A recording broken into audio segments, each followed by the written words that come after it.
Welcome everybody to the long delayed first annual Marylin Rhie Memorial Lecture.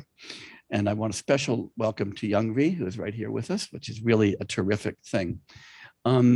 Before we get really started, COVID regulations. Everybody in here, in virtue of being in this room, is affirming that you are completely vaccinated and boosted. If that's not true, you should go away. And because we have more than 30 people in this gathering, we are required to be masked.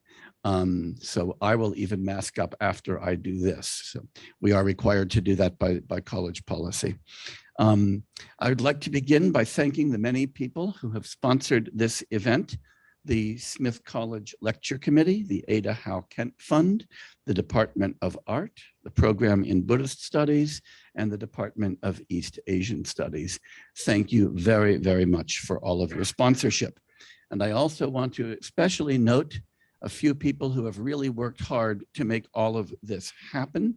In particular, Phoebe McKinnell has done all of the terrific administrative work.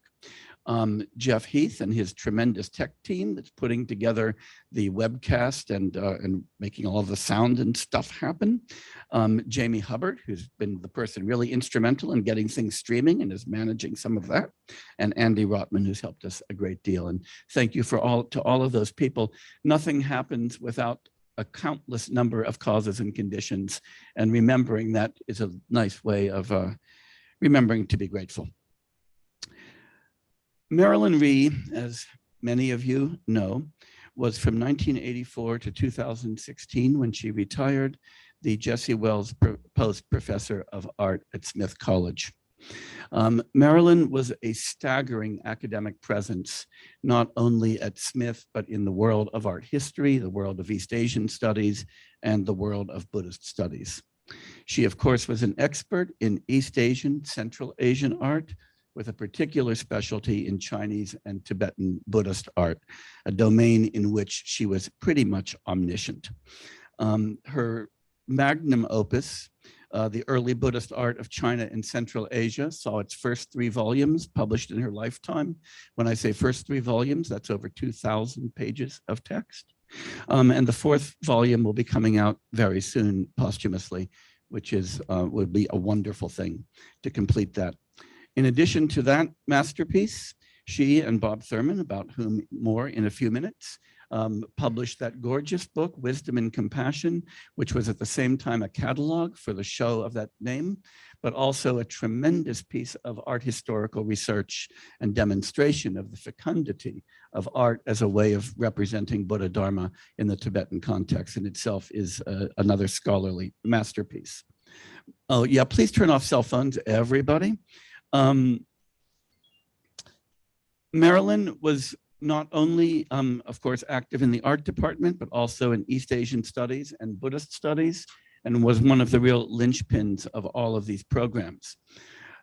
She was, as I said before, a dazzling scholar, not only omniscient with respect to Buddhist art history, but also skilled in Chinese, Korean, Japanese, and Tibetan languages, as well as a number of European languages.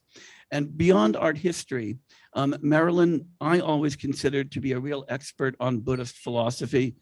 Okay, I'm going to stop for a minute and ask everybody, cell phones off, all of them, please, now.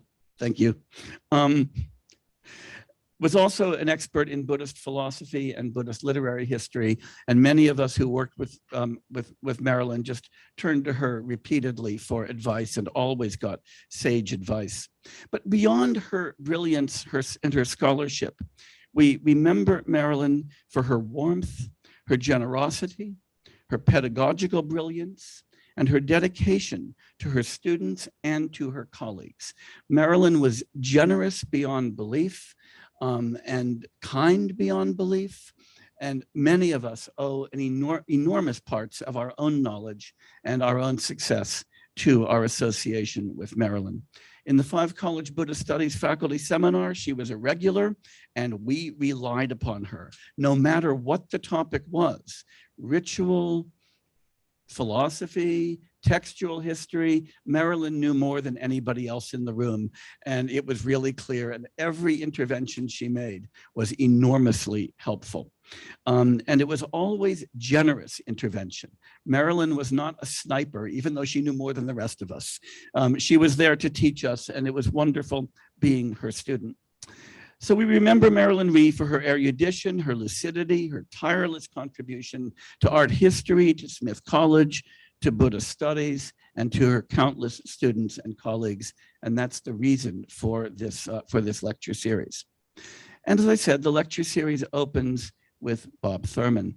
And it's just an enormous honor and a pleasure to be introducing Bob in this venue. And for me, I think of it as a kind of bit of guru seva, because I, like so many others, regard myself as Bob's student. I mean, Bob was the person who first introduced me to Buddha Dharma. And as those of you in the Buddhist world know, the first person who introduces you to Buddha Dharma stays in your heart forever and is always an object of refuge and gratitude. And so I feel that way very much towards Bob. Bob is a true giant of 20th and 21st century Buddhist studies, has had incalculable influence on the field, partly through his writings, partly through his students, partly through his tremendous public persona and his willingness to teach Buddha Dharma, not only in academic settings, but in the public. Bob is the Je Tsongkhapa Professor Emeritus of Columbia University, but he's also, I always think of him as one of Geshe Wangyal's original disciples.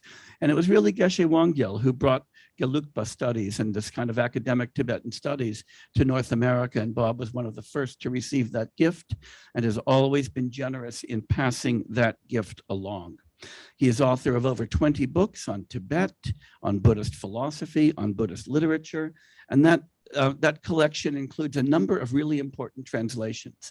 His luminous translation of the Vimalakirti Nirdesha Sutra, on which so many of us have relied for so many years, his path-breaking translation of Je Tsongkhapa's Essence of Hermeneutics, and just dozens of others. Bob began his career at Amherst College, so he really is one of us, where with Marylin and Tai Uno, he really got Buddhist studies going in the valley. And so I regard almost everything that the rest of us in Buddhist studies do now as the gift of those three, of Tai, Bob, and Marylin. And we still hope that he still regards this a bit as his home. Bob really showed a generation how to translate philosophical Tibetan. It's not easy, and it wasn't clear how to do it. And so many people translate by kind of finding calques for every syllable in Tibetan and produce unreadable Buddhist hybrid English. Bob showed us how to turn readable Tibetan into readable English with creative translation tasks. And whenever I'm translating, I'm always kind of asking the question, how would Bob do this? And then I figure out a good way. Bob has also been a tireless worker on behalf of Tibet, Tibetan culture, and Tibetan scholars. He's advanced the well-being of Tibetans in exile tirelessly. He was a founder of Tibet House, has brought His Holiness the Dalai Lama to America and indeed to Amherst on multiple occasions, and has really worked to keep the cause of Tibet in the public eye. And he's got a whole lot of really good students. I was last week at a conference in Berkeley on Buddhism and physics. And the three people who were entrusted at that conference with presenting the Buddhism section of that conference were all students of Bob Thurman's. And I take that to be remarkable. In 1996, Bob and Marylin produced that beautiful volume of Wisdom and Compassion. And I always think of that volume, and I think of Bob and Marylin as kind of like a binary star, orbiting each other, illuminating one another, and creating a gravitational field that has drawn so many others into it.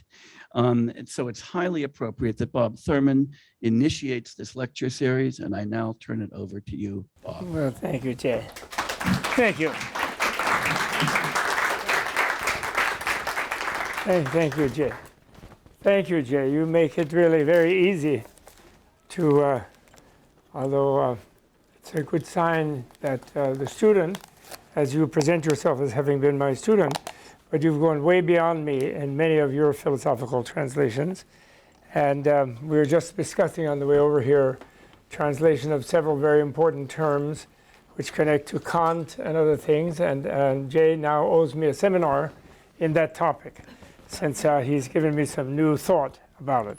But anyway, Jay and me is not the topic tonight. Tonight the topic is Marylin. But thank you so much for that overkind introduction, Jay. Really, I really appreciate it.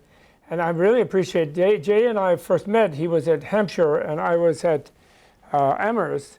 And we had a student named David Sloss, who is still a good friend and to both of us, and who has gone on doing very distinguished work in disarmament, actually, in the world. He's a lawyer on legal theory, international law, things like that.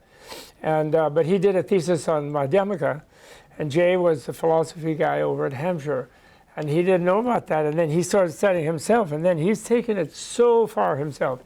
He translated Tsongkhapa's great commentary on the root text of Nagarjuna, called The Ocean of Reason, or whatever you translate Rigbayat, I'm not sure, Rigbayatso, and wonderful and very critical and important work, without which Western scholars were not actually understanding Nagarjuna properly. Tsongkhapa was like the greatest first modern translator and commentator you could, I call it modern, I don't care, it was 500 years ago, of Nagarjuna. And he overcame the notion of people thinking Nagarjuna was merely some kind of deconstructive skeptic, and did not really have a philosophy of his own, which is a very strong misunderstanding of the Madhyamaka, or the centrist, as I like to say, because nobody can say middleist, and so you can't say middleist. It just sounds so terrible. So and really they're centrists, and so that's rather good, even though they would of course reject the center if you put it forth in the wrong way.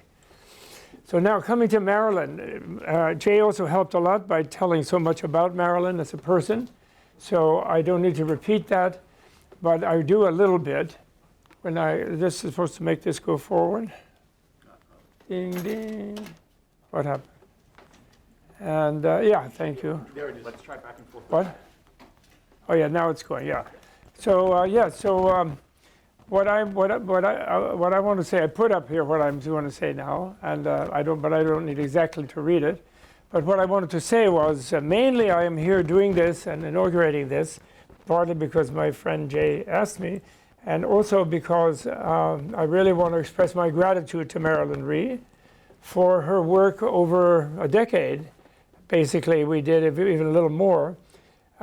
Tibet House US in New York, which was the institution that worked on this with Marylin, which was one that the Dalai Lama asked me and some others to found 35 years ago. Actually more than 35 years ago, but we got going 35 years ago. About 40 years ago he asked us. And it took us a while to get started. And we gave Marylin the Art of Freedom Award, what we call, which we name after an essay written by some lord whose name I can't remember. It wasn't Lord Ennals, but he was one of the British lords who was the chairman of the London Times at the time.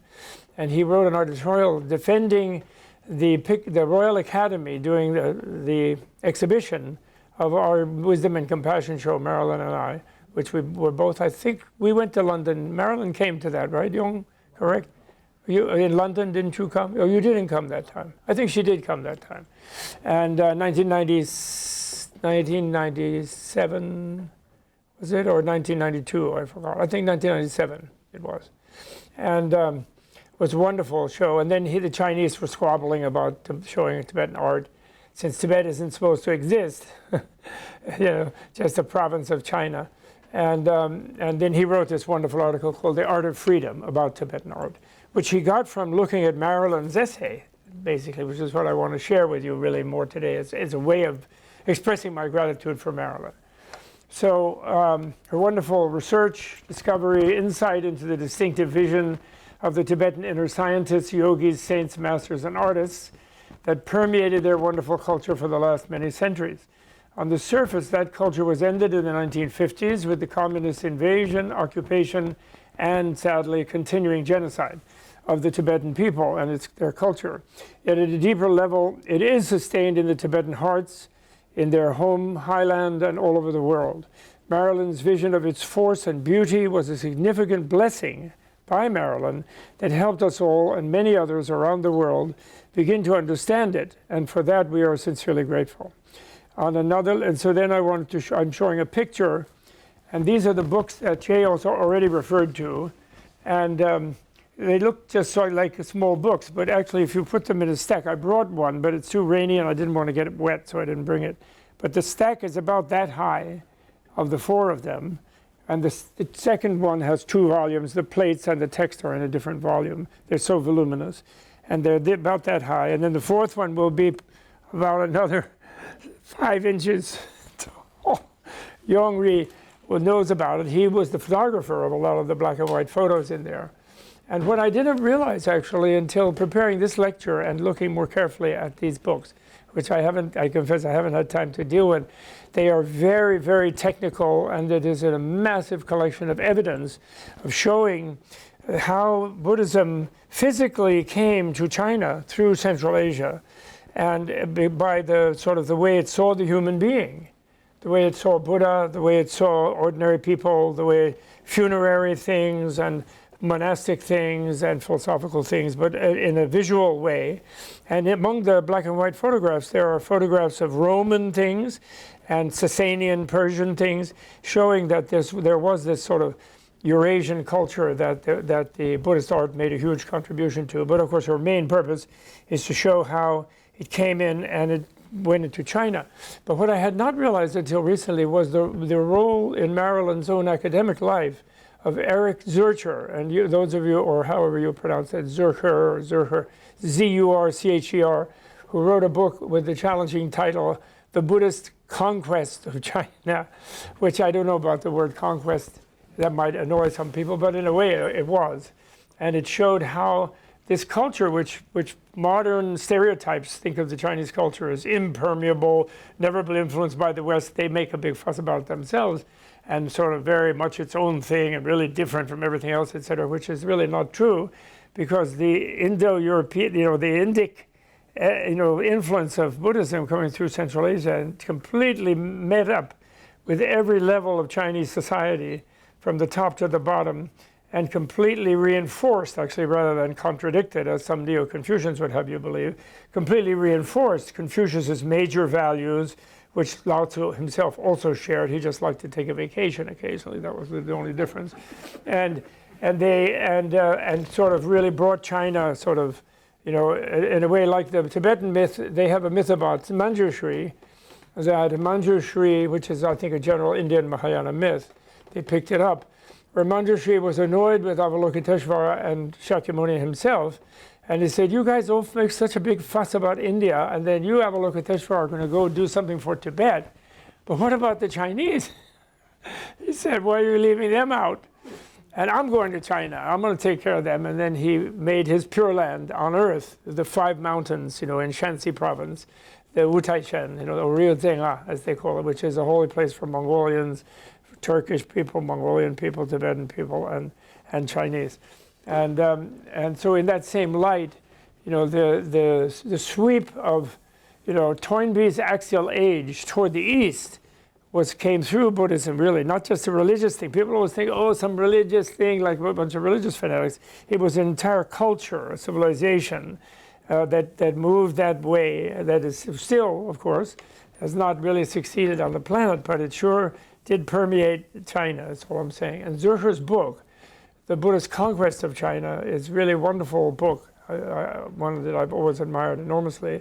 And in a way, he supported this huge bunch of volumes of Marylin very strongly, academically, I realized, as it went on. And why? She filled in the physical evidence behind his thesis, really. And she showed the flow of the new vision of humanity that complemented the great vision of Confucius and Lao Tzu, and of course Meng and Xunzi and all kinds of other great Chinese thinkers.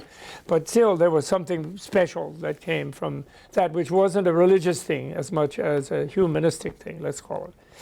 Okay, Confucius himself, they just didn't have, at the time of Confucius, there was one guy in all of Confucius's analects, I think his name is Yang Qi, as I recall, and who said he wouldn't pull out a hair of his head for the empire.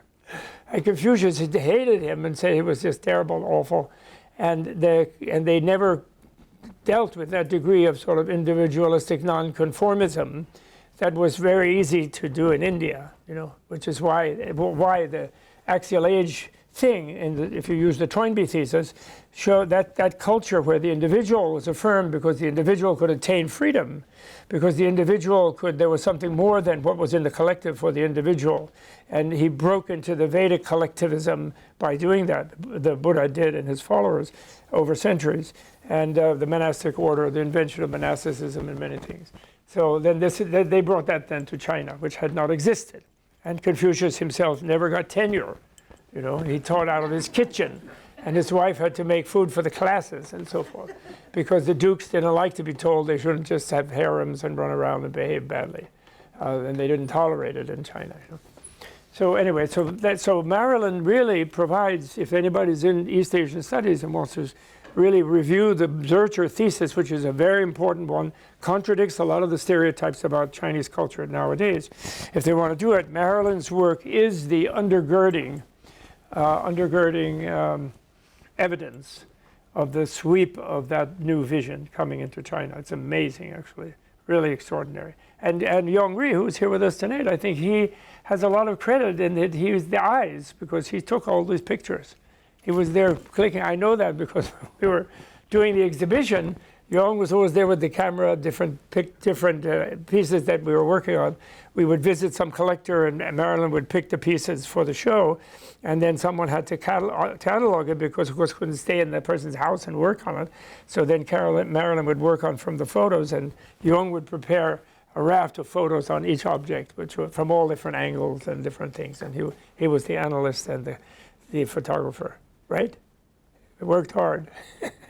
With his mathematical skill, he organized it really beautifully. So he gets a lot of credit for that. And the fourth volume, I just wanted to say, the fourth volume, which she mentions in the introduction to the third volume, is where she finally reaches Tang Dynasty, 7th century, the 600s, the early 500s, 600s, 700s, but especially the 600s, where we have the Wu Tai-shen, Manjushri's Holy Land, the 5 mountains, and especially the temple there, Foguang Monastery at Wu Tai-shen, and her study of the Buddhist images in the main shrine. That was her PhD thesis. And I think the fourth volume takes her work full circle, back to that wonderful event there.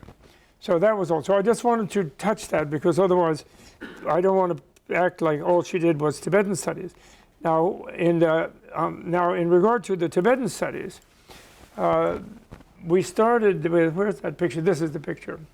In 1984, Marylin and I started working together, doing this small exhibition over at Amherst at the Mead Art Museum. And a few of you who are here probably saw it, actually, from some of the older timers here. And this cover is a cover from a painting that Marylin herself had done, to my surprise at the time. And there's the picture Yong sent us the original color picture. And Marylin never visited Tibet because she couldn't go to altitude for some physiological reason. And but she painted this from a photograph and from her imagination of the Potala Palace in Tibet before the Chinese had wrecked these lower buildings and created a big plaza for them to march around on. But then the older vision of it, older picture of it. And it's really wonderful, as it shows her amazing vision, the Marylin's great vision. So I just wanted to show that. And we used it on the cover here in a black and white because we had a low budget. We had a small budget for this show. And 1984, and I believe the opening of the show, the Dalai Lama did come here and he gave talks at Amherst. And it's the second time he'd come to Amherst, but he came and he saw that show. And then he was very intrigued by one of the objects in the show. And he asked one of his bodyguards to look more closely to see if there was an inscription on it. And the bodyguard stood up on a radiator. The curator was worried they were going to make off with it, I think. But he was just checking an inscription. So the bodyguard climbed up and was looking at the upper part of the Tanka. And then the Dalai Lama tended to, sometimes he gets sad in art, like he visited our openings in London, in San Francisco, in New York, in various places. It took many years to book these shows. And then one time I remember him jokingly saying to me, around the time of the Nobel Prize in the late 80s, he said, boy, it's really hard to get a show in one of those museums. And I said, yeah, it is hard. He said, I think I might get the country back before you get the show into the museum. He said, because, you know, it was always being blocked by Henry Kissinger and other representatives of the communists. So they were always trying to block the public seeing that Tibet exists as its own thing, you know, they just don't like that. Even though we made a huge bending over backwards not to say anything, quote unquote, political, you know, but you just show the culture and it shows they are not Chinese. That's basically the point that they didn't like us making. So we did this, this is more about the show from the Land of Snows, Buddhist Art of Tibet. That was the first one. And then we later did, which finally opened in 1991-92. We worked on it for about 4 years. Wisdom and Compassion in the Sacred Art of Tibet. It eventually went to 11 museums in 6 countries. The catalogs with the photos by John B. Taylor in 7 languages. And because in Spain, in Barcelona, they had to have a second catalog in Catalan because of, you know, Catalan independence, you know, in Barcelona.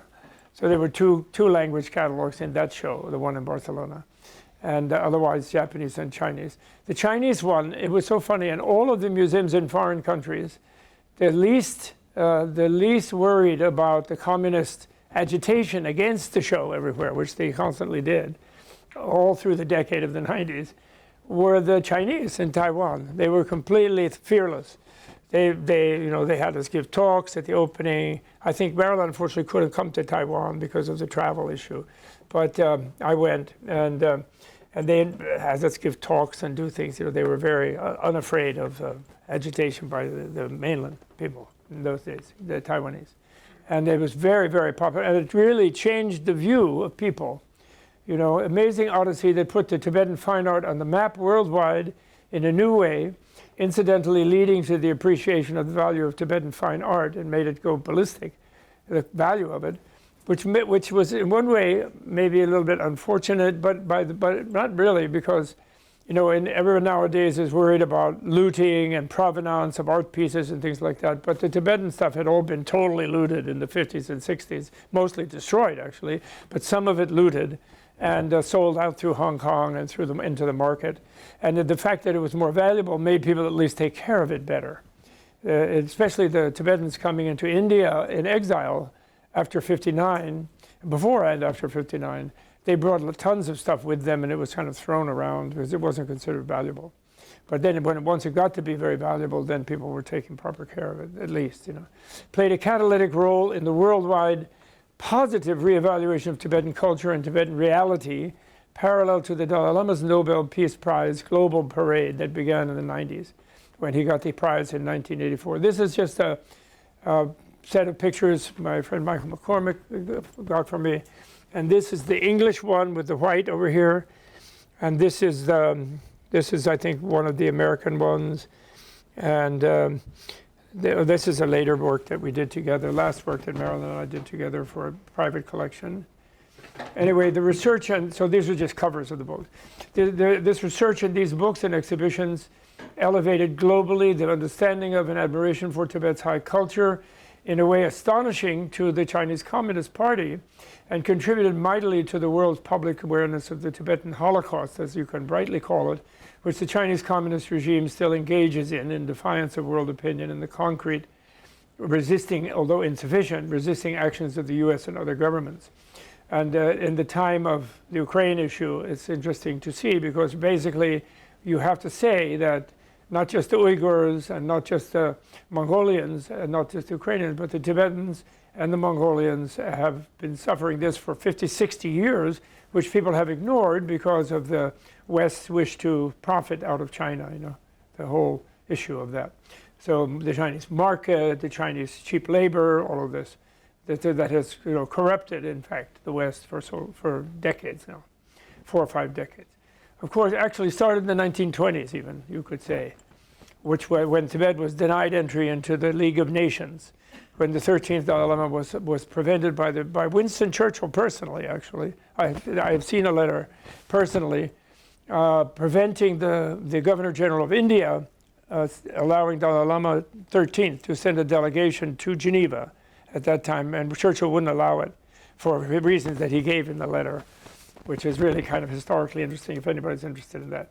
And they did that in order to keep connected to whatever government was in China. They used it as a chip, and didn't want to actually have people recognize what the Indian Raj people knew very well, that Tibet was absolutely not under the control of any Chinese government and was an independent, self-determining country at that time from 1913 to 1950. Of course, the exhibition attendant media was directly in support of the main contribution to this effort, which of course the Dalai Lama was the main one. This is another one. These are the Japanese and Chinese catalogs, 2 volumes, plates being in different one from the text. So they printed it up in this way. Very, very popular, especially in Taiwan. They made madly, there was no copyright restraints in Taipei or in Taichung or Kaohsiung, 3 places in Taiwan, 3 museums in Taiwan that held this over many months. And they took a lot of the photographs and they made postcards and posters and madly sold it. It was a wild scrum at the time in the Guobu in Taipei is the one I didn't see in the other cities. Now, so this is just the history of that. A key, not now, though not until now, sufficiently celebrated element of Marylin's envisioning of the distinctive Tibetan vision of reality, and this is the heart of my talk, it's her own words, resulting in the intensified treasuring of the life and art and spirituality that is embedded in the pre-ethnocidal invasion version of Tibetan culture. It derives from the penetrating insight achieved by Marylin M and its expression in these works. And here I want to say this is not learned from me. It's not like I inspired Marylin or I told her something that, no, she herself saw this and instructed me about it. Because I was just, these are tankas, I was like a Tibetan text person, and she suddenly opened up my way of seeing the way of the Tibetan paintings and gaining understanding about it through her insight. And that's what I want to really celebrate tonight. So the crux of her insight, elaborated in many ways in the later text that we worked on over that decade, comes at the beginning of her opening essay in the Wisdom and Compassion book. And I'm going to quote it at length and I'm going to give like commentary on her thing. This was our cover, by the way, and we were a little bit worried about it because it's a male-female union, a little standing, rather difficult posture, and I think couldn't really be imitated by any Western Sybarite because they couldn't really manage the 4 faces and the 12 arms easily. The shoulder joint wouldn't really encompass it of chakra samvara, that's called, in the Kala chakra mode. And so when the Dalai Lama, I first showed the volume to the Dalai Lama, I was a little nervous about it. I said, well, okay, here's our thing. And he looked at it like that and he says, very friendly.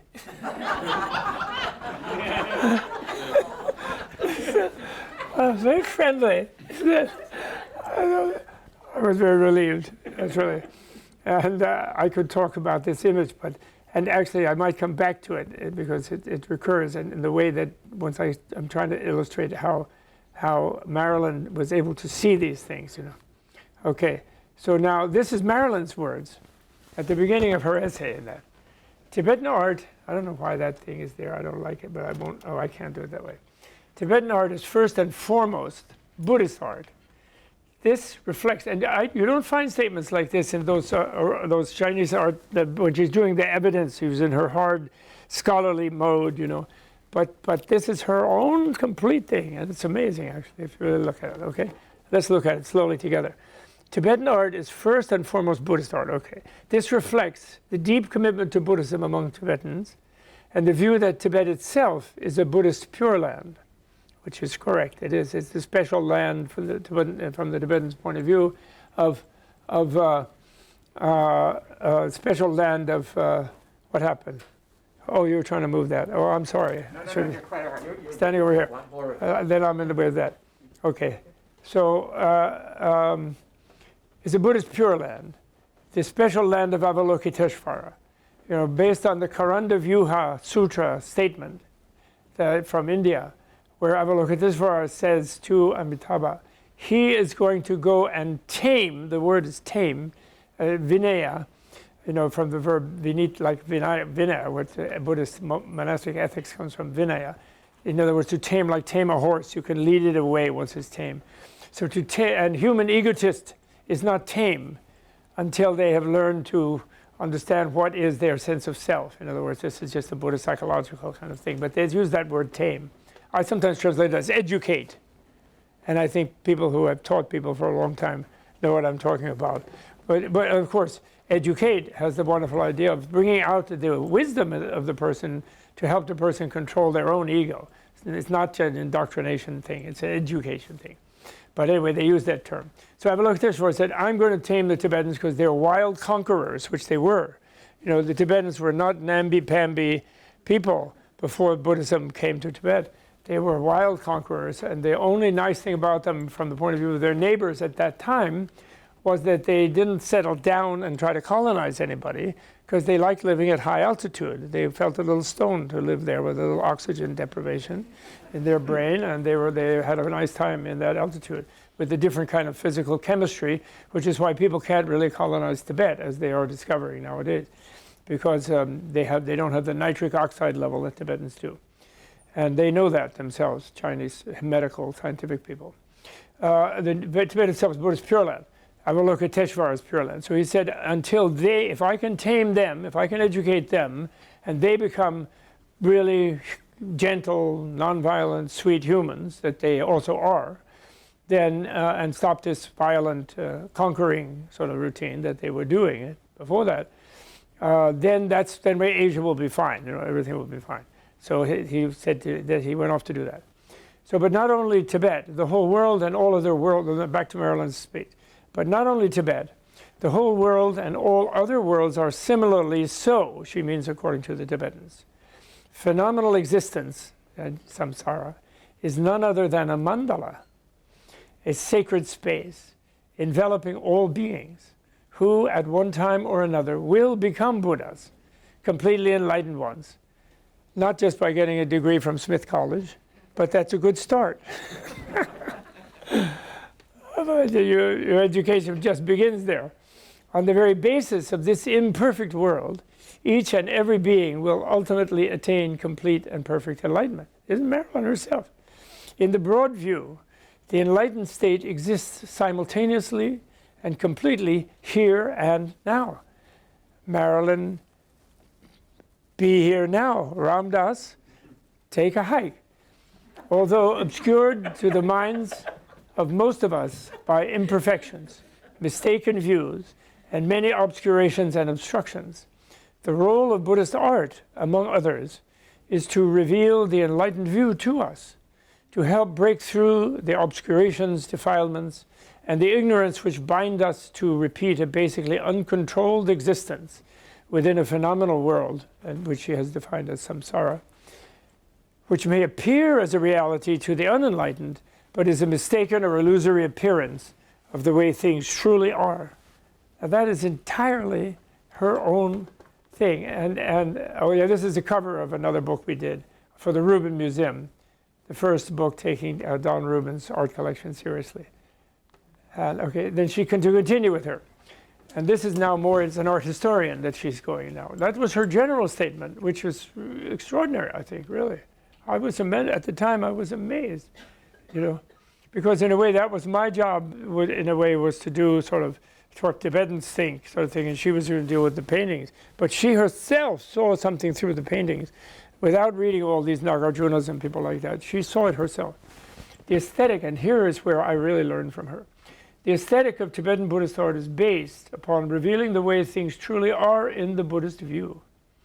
For this reason, because this is the thing, when Buddha was enlightened, if you become enlightened, everything looks completely different to you than it did before.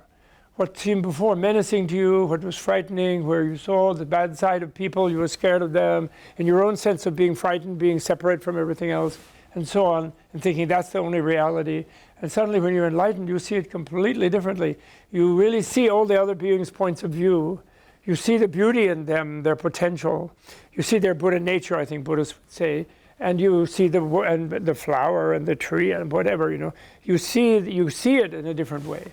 And how do you inspire someone to undergo whatever learning they need to learn, not just meditating either? Because if you meditate on the mistaken view, you'll get stronger. You'll get just more solidly mistaken. This is why we have these meditation centers or sometimes. People meditate and meditate for many years, and then at the end of many years, the guru jumps up and says, "Eureka, I'm the greatest. Now do what I want," or something like that, which is what a small child says when they're having a temper tantrum. So what did they find from all those years of meditating, when they didn't dislodge the ego through learning ahead of time? They just learned to be more one-pointed about their ego. And that's really too bad. So anyway, the way things really are in the Buddhist view. So therefore, to get people to be inspired that there could be a better way of being, first thing they have to do is imagine it.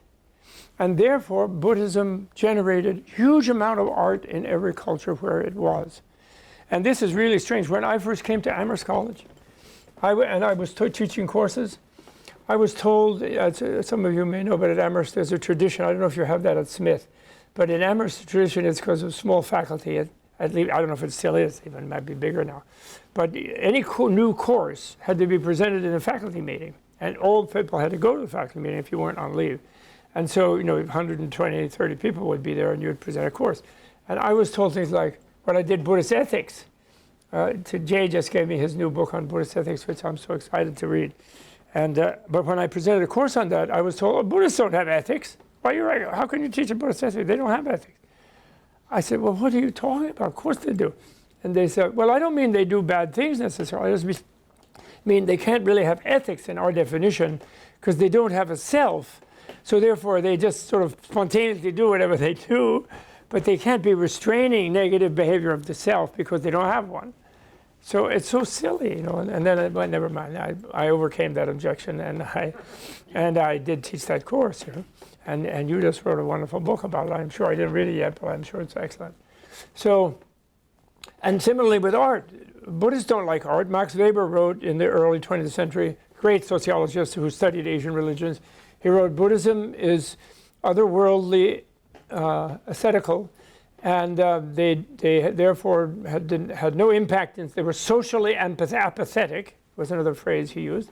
And he said, in English, of course, and he said that therefore they made no mark on society. They didn't have art, they didn't sing, they didn't do things because that was all, created desire. And desire would draw you back into the world, and they want to leave the world. They're basically nihilists. In other words, was the Western view. In 1970s, beginning at Amherst, I was told this kind of thing, and that was the atmosphere that I dealt with. And Marylin here, I'm sure, Tayuno also told me that. Tayuno told me about Smith, a really lovely thing. I told him once, after years of being here, maybe 10 years into having been here, and he'd been here for 20. And I mentioned to him that I did a mind and religion classes using the word God in just a very conversational way, And then, well, God this or God that, and then this belief about God and God like that. Because I told him that I don't mind that now, after about 10 years in the by the 80s. I'm not sure why. Well, I could give speculation, but I'm not going to say that. And but it doesn't bother me so much anymore. But when I first came, I would always go, quote God, unquote. And he said, "Oh yeah, I know what you mean." I said, because I noticed that students and faculty and other people, when you would be talking about, Durkheim or some sociologist even, and you mentioned God, people would go like, oh, like they were in church or something, And then he said, yes, he said, at Smith, we used to call that the pause for thunder. And he said, I have noticed it's gotten better, he said.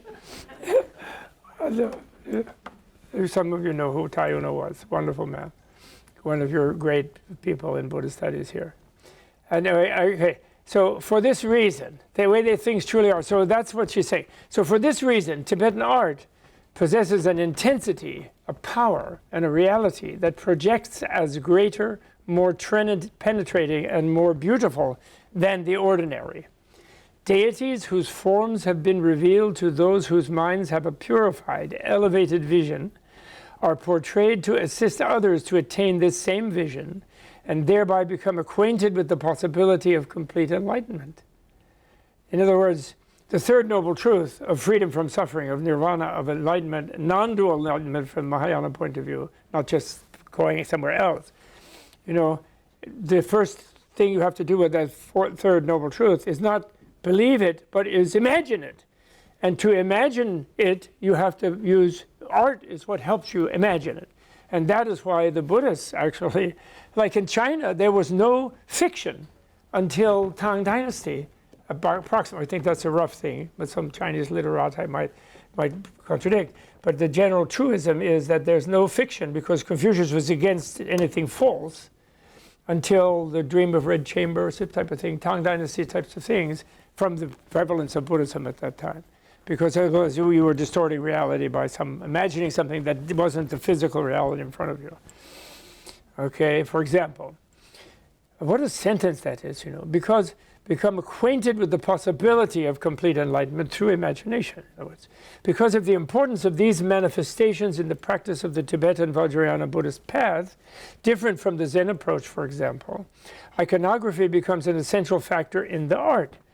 Despite the strange or awesome appearances in many of the deities, all are, without exception, manifestations of the deity's compassion or enlightened mind for the benefit of beings. Marylin's own insight. And, well, I just put this there just because I promised you a few illustrations. This is from the book. And what this is, but she will illustrate in the thing below, but let me just say, just quickly, this guy, this is you and me, Jay. This is Dharmatala, the translator guy, who's going and got the books on his back. You see, he's got a backpack full of books, and he's sort of bringing something. He's doing what is called in the translation, the theory of translation trade. He is working to translate from up rather than from down. In other words, translators are not really recognized very well in an arrogant culture that thinks it has knowledge of the reality more than anybody else ever had, which I'm afraid might be something that we're familiar with. And therefore, anything they translate from is from below, and it's just like quaint, and it's like a museum piece, and it's cute. But translation from up is where there's somebody who had a better idea about some things, and then they're going to bring that in to elevate their own culture.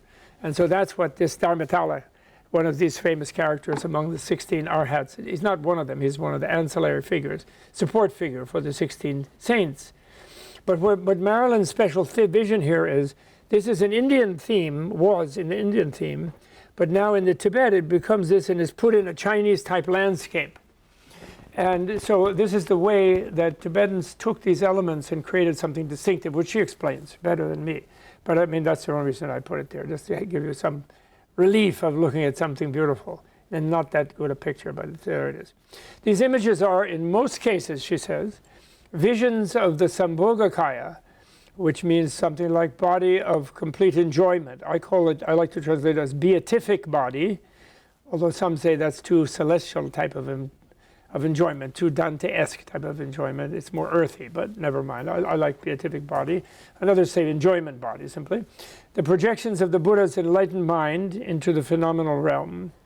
Their reality comes from that of the enlightened state, and it is this reality that is presented in Tibetan Buddhist art. Without barrier and with utmost clarity, the visions of the enlightened reality inhabit our phenomenal plane, invigorating it with their pure essence.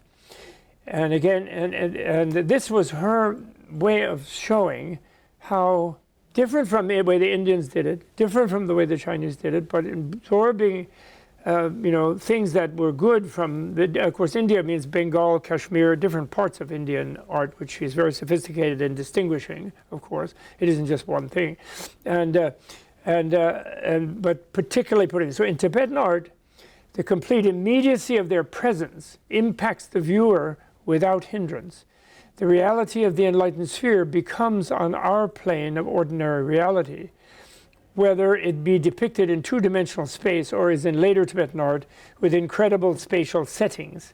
Those are about three-dimensional mandalas or sculptural things. Amazingly, through utmost precision and care, though utmost precision and care is taken in the depiction of these emanations of compassion and wisdom, there is attained a spontaneity, a breaking of the, quote, veil of illusion, unquote, so that the works seem to flash out to all of us or draw us into their realm as one complete, instantaneous vision of pure and radiant beauty and power.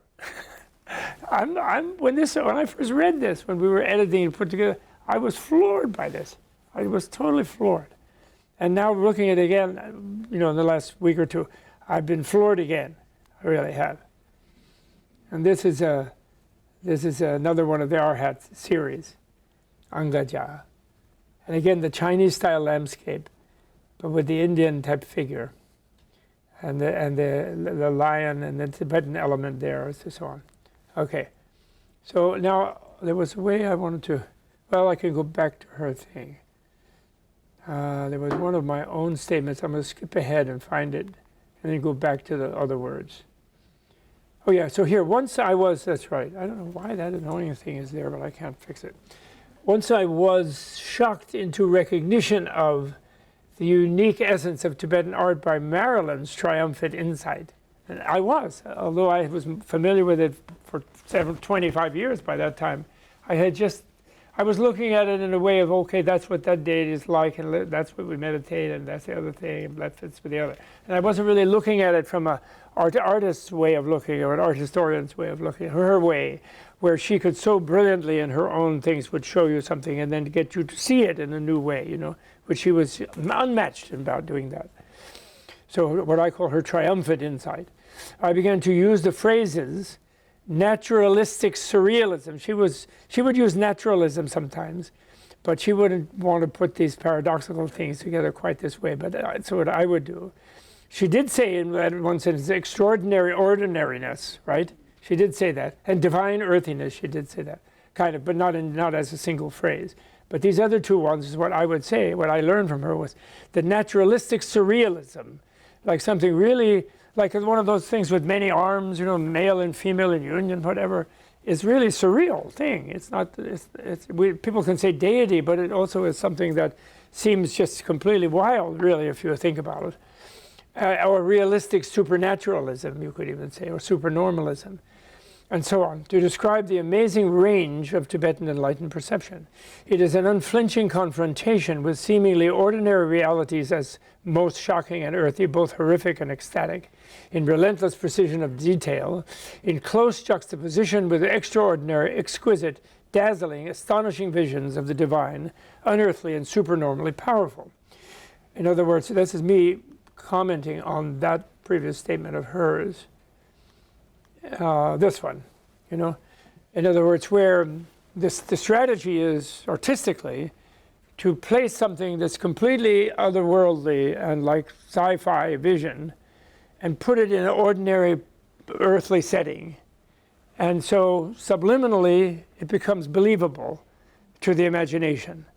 It's like, oh, it's right here with me, sort of thing. That was her, the crux of her insight, if I make that clear. That's what I'm trying to make clear. And that's completely original. No other people. Nobody in art history in that time, there was no one trained specifically to be Tibetan art historian. Not a single person. Patapadita Pal, who was quite famous for the Tibetan collection he built at UCLA Museum, in San Francisco, in Los Angeles, he was really trained in Indian art, Bengali art. He was a Bengali. And when I went to him before our show and begged him, I especially went to him and asked him not to obstruct the grants from the NEH and others so that we could put the show on, And because, they can be like that. And I went especially, and I said, if you do, and at the end, I just flatter him a little bit to make sure he did. I said, if you do that, you will be more helpful to Tibetan than Atisha was, your fellow Bengali. And he says, what do you mean? What do you, why, I already have been, he said. Maybe it's the reincarnation of Atisha. I didn't recognize it at the time. I should have. Atisha in Los Angeles. So, okay, so that, yes, now back to Marylin. So then the way in which this vision is presented naturally varies from artist to artist, from region to region, and from time to time. There is also a complex interweaving of elements from varied sources and traditions within Tibet and from the major cultures surrounding Tibet, but which she's the master of, because she, her whole sweep, which then gets revealed in the later books, those black books, those Rydell books, about how the whole vision swept through Central Asia into China. But through it all, the Tibetan genius for a clear, pristine vision and a quality of energy and vitality wedded to gentleness and beauty shines throughout as uniquely Tibetan. That's really so wonderful, I think, really. And then she said, more practically, she says, although the study of Tibetan art is quite new in the West and the field awaits extensive study, the general chronological movements, interesting regional divisions, and some of the complex sources of style and motif inspirations are beginning to be understood. The following essay is but a brief presentation of some of these topics within a historical, chronological, and regional context. It is certain that even further study will continue to reveal the true greatness of Tibetan art among all the world's art for its mystical purity, impassioned yet controlled vigor, its incredibly detailed realism and brilliant gem-like color, skillful linear techniques, and profoundly positive religious content. I mean, really. This fragile and magnificent country, high at the center of Asia, created, preserved, fostered, and developed within its rare cultural environment a unique art, a treasure, a joy, and an inspiration for all mankind. Isn't it awesome? That's great. Now this one painting, and I want to spend a little time with this painting. This is, if Marylin's a reincarnation of anybody, and it doesn't mean have to be a Buddhist, by the way. None of it. Buddhism, actually, I'm worse than Stephen Batchelor. He was showing Buddhism without something, but belief, he wrote some book.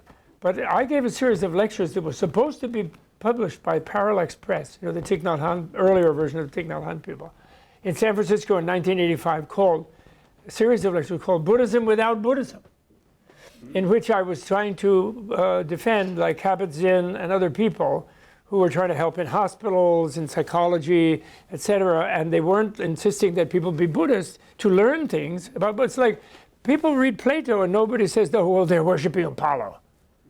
Oh, you can't read Plato in our philosophy department because otherwise you'd have to be worshiping Apollo. They don't say that.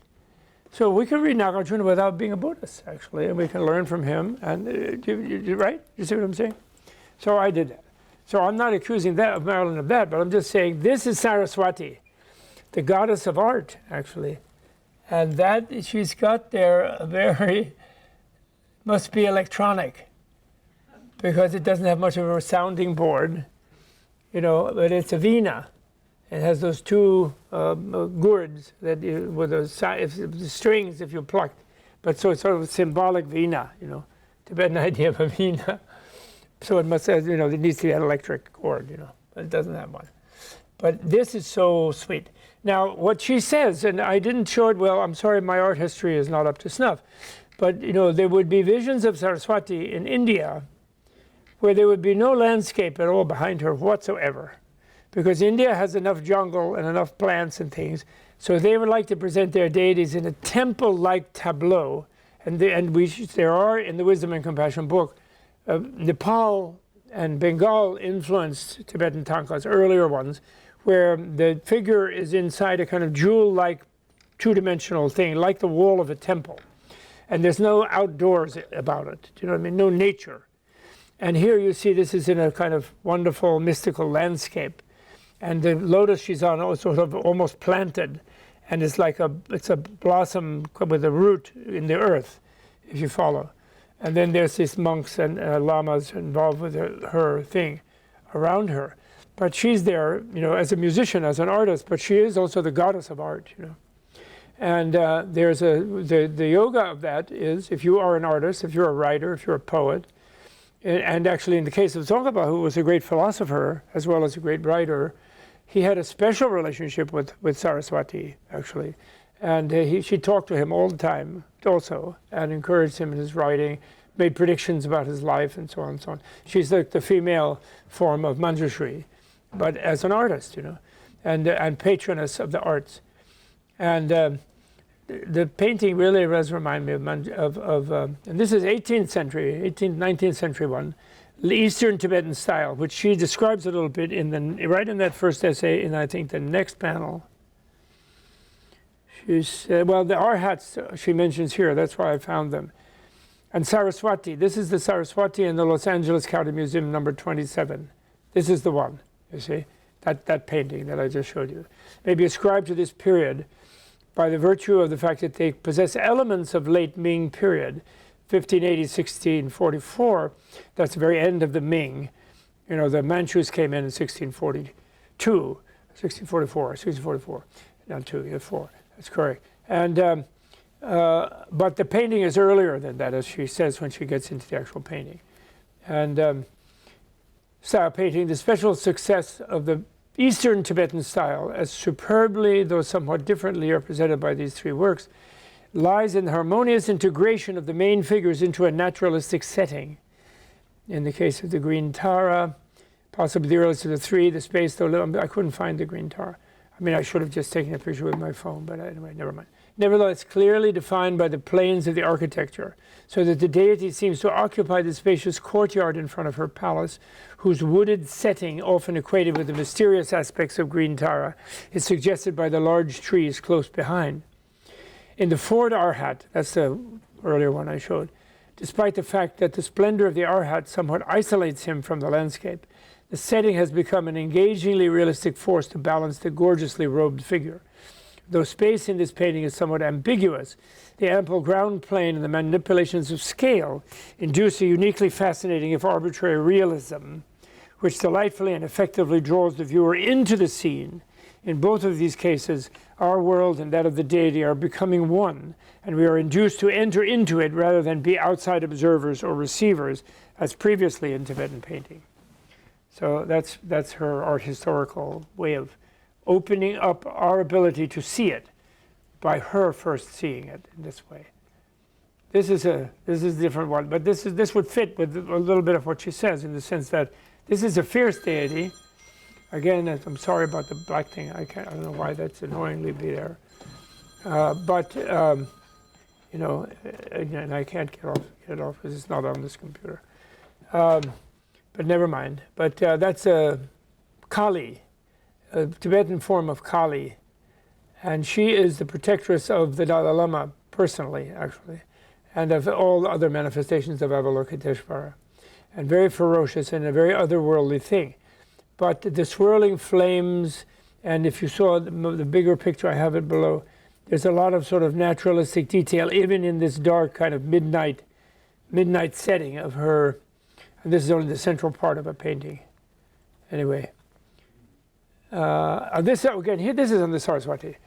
So the potential of the Eastern School is achieved in the LA County Museum Saraswati, where deity and landscape are so compatible as to be inseparable and completely believable. Deity and our natural world coexist as credible, naturally integrated entities, thereby becoming a truly apt expression of the ideal of Buddhist art. The compassionate deities are here now and are an integral part of our phenomenal world.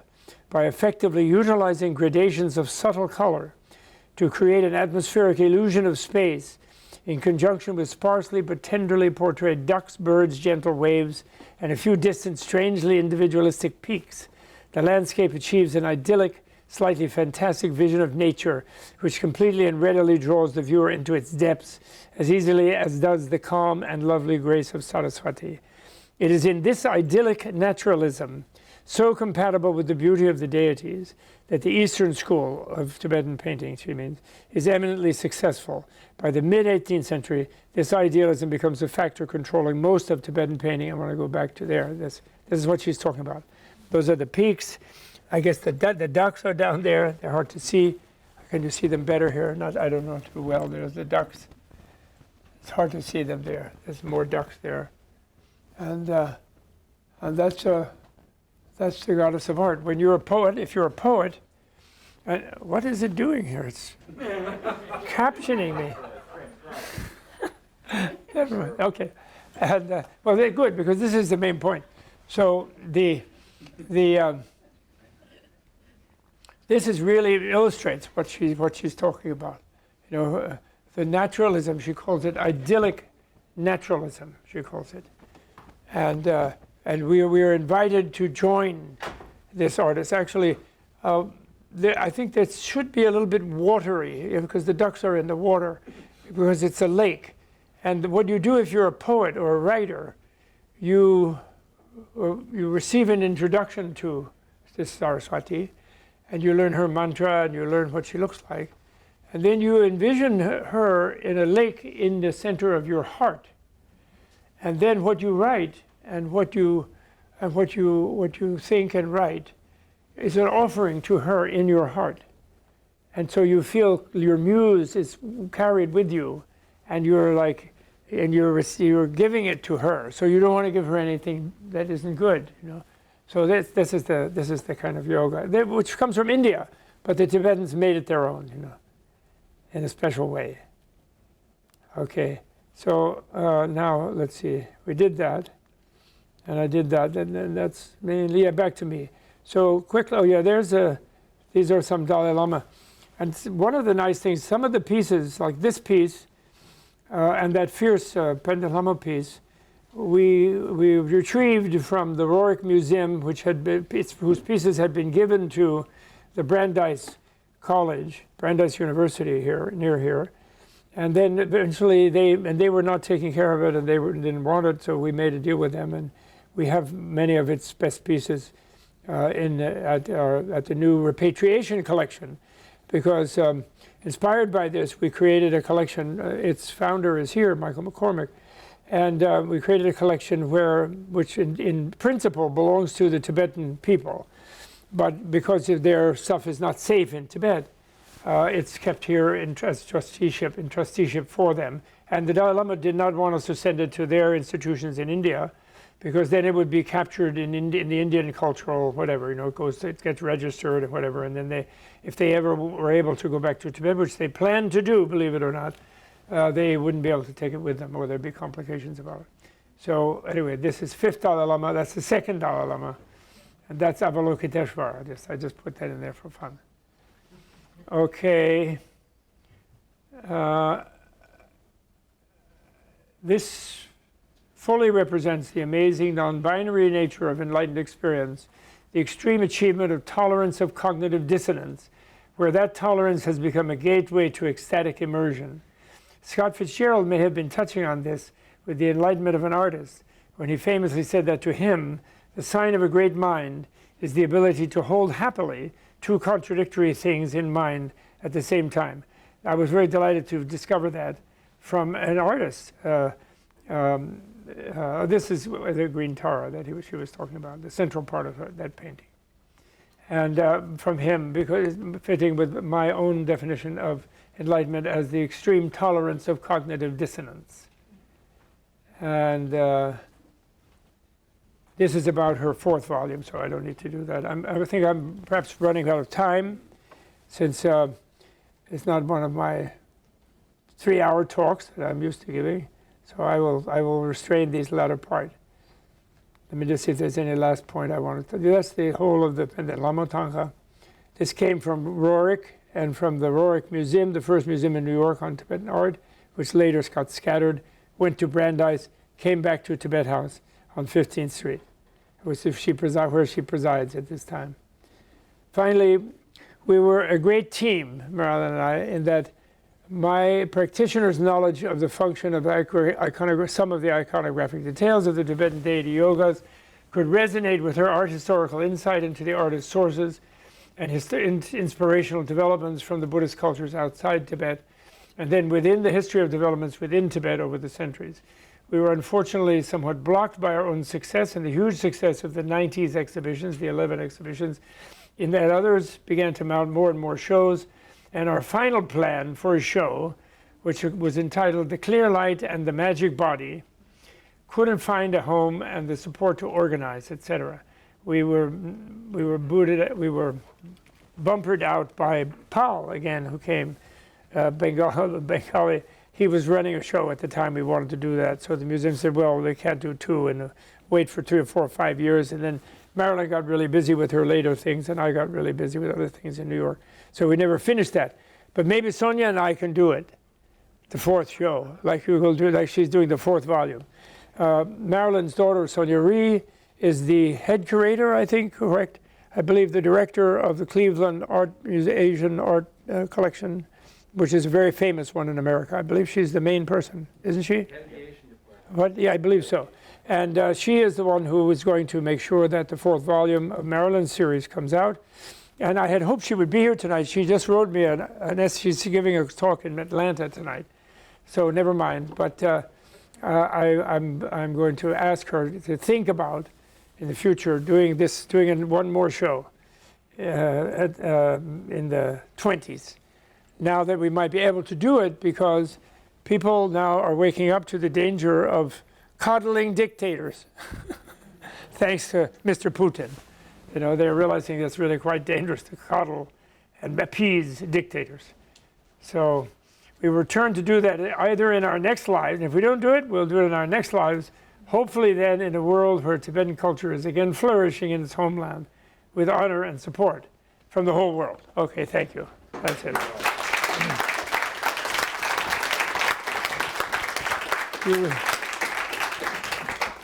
And we've got about 15 minutes for questions and discussion, and the floor is open.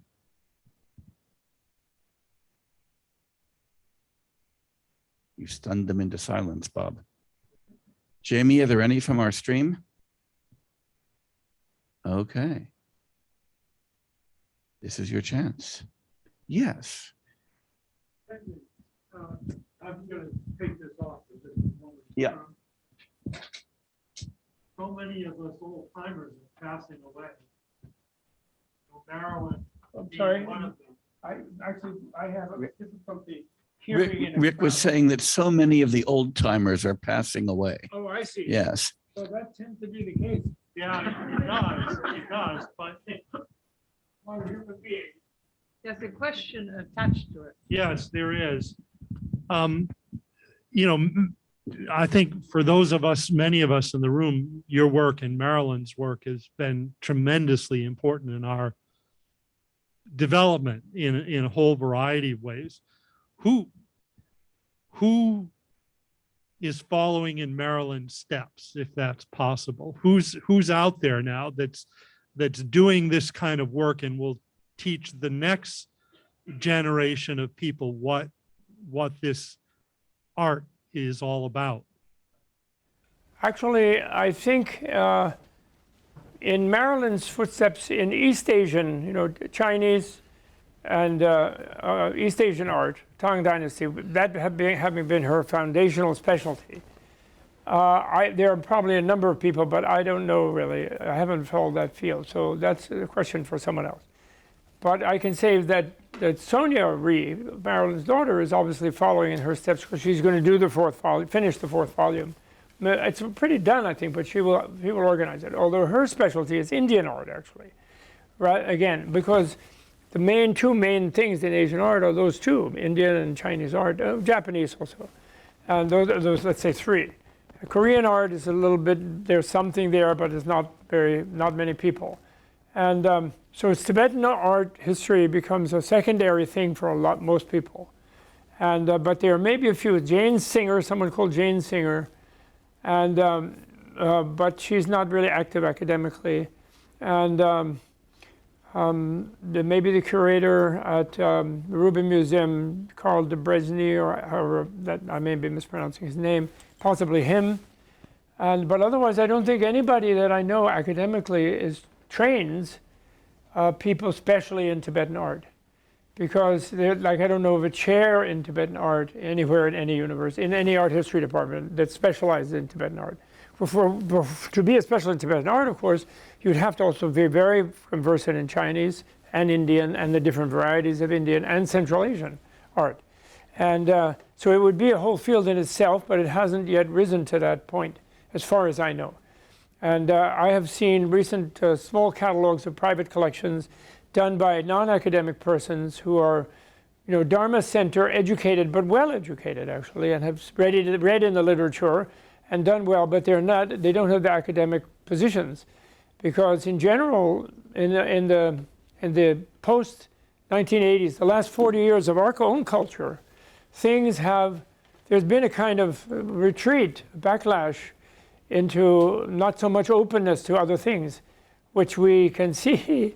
We can see that in some of the things that are going on in some of the states.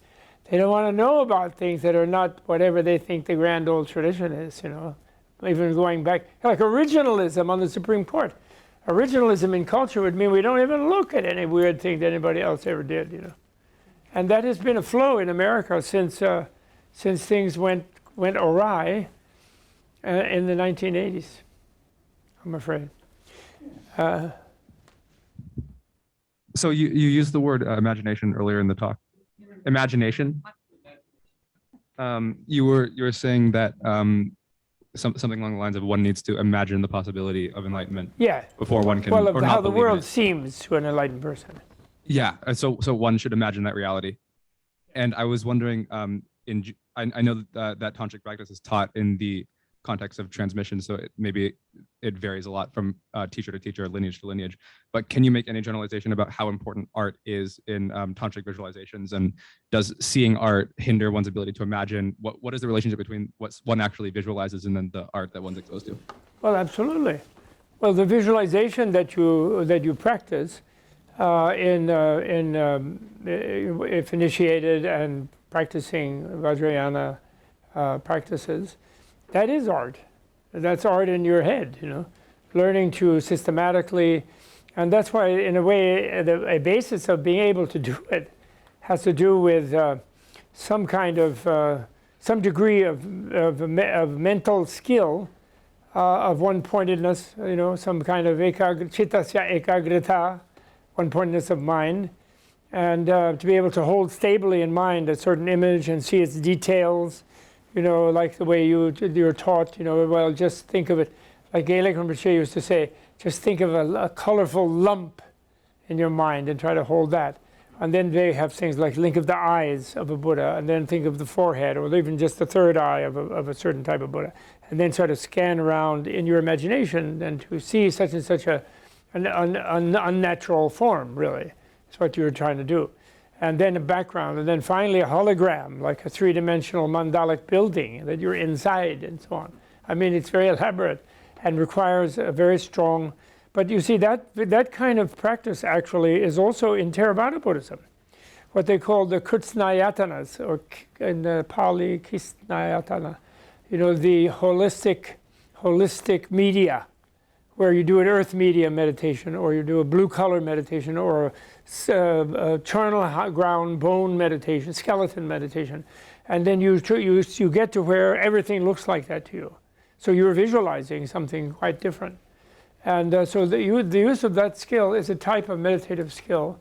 It's like an artistic thing that is used to develop greater things. Like, for example, in dream yoga, they say that in a dream, if you can develop a lucid dreaming ability, which there's one of a major tradition, then you are creating your environment that you're seeing, because your mind is creating it, and you can shift what the environment is if you're afraid, or if you're lustful, or if you're angry, or if you're anxious, or whatever. And but actually we're creating the environment around us all the time anyway. But we think that the objects are themselves intrinsically stable and have intrinsic objectivity, that they're out there, as if they have it in themselves.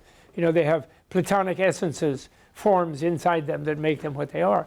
So we just have to read off them what they are. But beginning to imagine that that's not so, and becoming responsible for how we are creating what we see, and how we're coloring it, and we're imbuing it with mood, and affecting mood, and so forth. They're so sophisticated about all of this, and where she spotted it was in the art, and how that comes through in the art, and you know, in the Tibetan art of the particular forms, the exact dimensions, like Da Vinci's famous thing about the golden mean and the body of the human being. Well, they have all these geometric things underlying the way they represent the bodies of the male and female deities and so on, and it's very sophisticated, and even I could even go to the very beginning, the aggregates, the material aggregate of a human being in the Buddhist view. You're a field of vision, an audio field, smell field, taste field, which is pretty close, and touch is whatever touches you. But those objects are part of your body. So we're all, for example, we're all looking at the same thing, but it's part of our embodiment, is the field around us. So this sort of idea of a human being a field being to start with is right there in the sort of basic categorization and analysis of a human being. And rather than we're just something inside the skin here, and we're just looking at a bunch of realities that are just fixated where they are. And after all, think of our science. Okay, this world's made of atoms and molecules. The model of an atom is mostly empty except for a little nucleus and a little electron going zap, zap, zap. X-rays and cosmic rays go right through the wall. But that's a big solid wall to me, as if that was the only reality. And the other one I'm not supposed to be able to see unless I have a machine. But there is some claim that the yoga, what they call yogi pratyaksha, intuitive direct perception, we're having a discussion, or what they, but perception is no good because the per means it's through a concept, you see? So the direct non-dual thing, the per, is Latin. Through a kipio, to take it through something. We're not doing this fight now, Bob. But that's what we're doing. That's what the world will be doing. It's translators struggle for terminology. So that's the thing about it. Okay. Next question. Anyway, that's roughly an answer. Okay, let me pass this back to you. Who's that? Jamie? Yeah, Jamie. Jamie's going to come up with something. I'm monitoring it. Oh, okay. Channeling all the people who are online. Oh, good. There's Oh, like, great. there's like Are there- 70 how many people people are online. there? 70 people or so. 70? Online. Something. 7 0. 7? But since we have only 5 more So minutes, it's going to be one quick question, and I'll be on Jay's side in that argument later on, Oh, by the that's way. nice. But before that, the first question is, I don't know, maybe simple. Do Tibetan artists sign their works? In ancient time, no, they don't. Because the Tibetan artist feels that they are revealing the presence of these deities and things, that it's just there, there's the medium for that. So they don't impose their own thing. Certain famous ones are remembered as having a certain school and having a certain vision, and they're like, the different fields of things. But mostly they don't. In the most nowadays, in modern period, they're getting the news about it, and some of them have been quite successful as simultaneously becoming Picassos and modern artists, And so nowadays, this personal thing has been, but traditionally they didn't, no. Okay, one more question. When Professor Thurman says Saraswati is the female form of Manjushri, does he mean she is an emanation of Manjushri, or that she serves the purpose in Indian culture that Manjushri serves in Tibetan and Chinese cultures? If she is a Deva emanation of Manjushri, is there a Deva emanation of Avalokiteshvara? Deva emanation? Devi. Oh, what? Yeah. Oh, Devi. Yeah. Well, some male chauvinists would say that the male Avalokiteshvara and Manjushri are emanating the female Tara and Saraswati, but some other people might say that Tara and Saraswati are emanating Avalokiteshvara and Manjushri. Why not? It's equal, should be equal.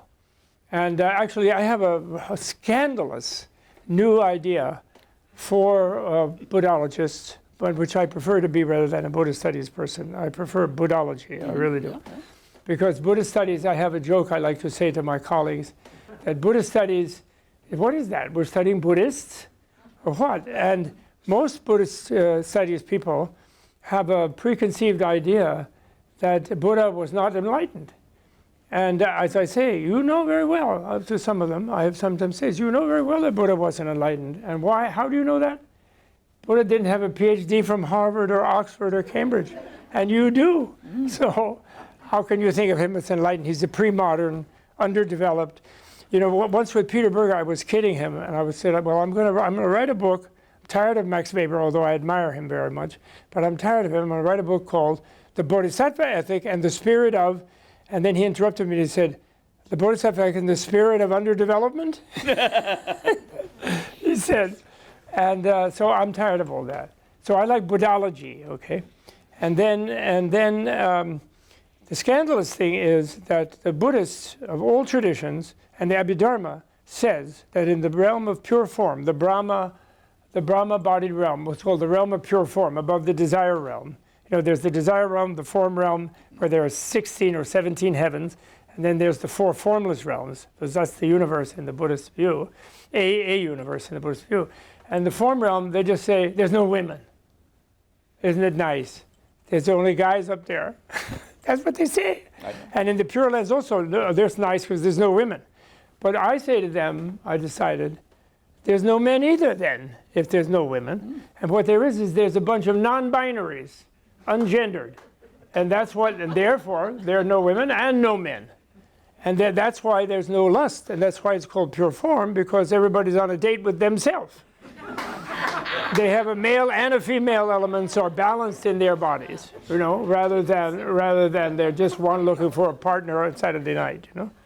So that's a scandalous thing. I'm going to deal with all the Abhidharmas and that one. Well, on that scandalous note, let's thank the scandal monger, Bob Thurman, for a terrific talk.